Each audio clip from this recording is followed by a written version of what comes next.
Welcome to this week's Public Policy Podcast. Just wanted to give you all a few updates. Folks know that we've been really hard at work with the Senate Bill 227 follow-up bill from last year.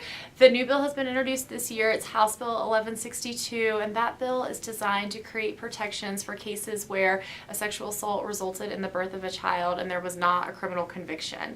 So it's been difficult policy work, and your advocacy and support is really going to be needed.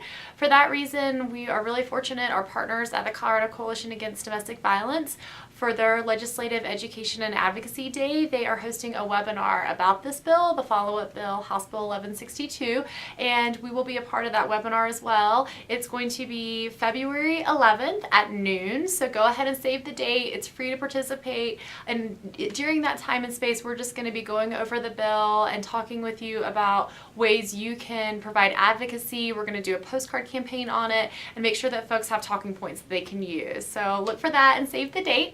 I also just wanted to quickly mention a bill that our criminal justice partners have asked for some help on, just in case it's of interest. House Bill 1152 has to do with surveillance cameras that are used for security purposes. So as folks may know, there are security cameras and footage that's gathered in places around town where there's a high volume of people. So they're out and about in places like Lodo and downtown Denver, Mile High Stadium, Coors Field, that sort of thing. And that film isn't typically watched, but it can be used by law enforcement if at a later point there's a crime that has been associated with that space. Law enforcement can review that footage to help investigate the case and what's going on and what happened at that day and time at that place.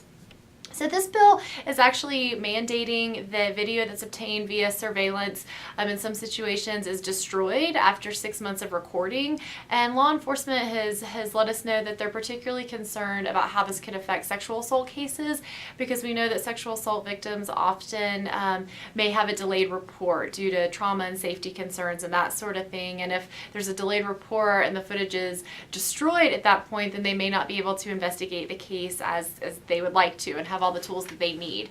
So if this is an issue, I know it's sort of a fringe issue, but if you've worked with a survivor where surveillance footage was important in building the investigation or prosecution for their case, or if that's something you're interested in learning more about, definitely contact me, because I think your support could be needed. Thanks for everything that everyone's doing. Be sure to check out our website and click on the public policy link. Take care.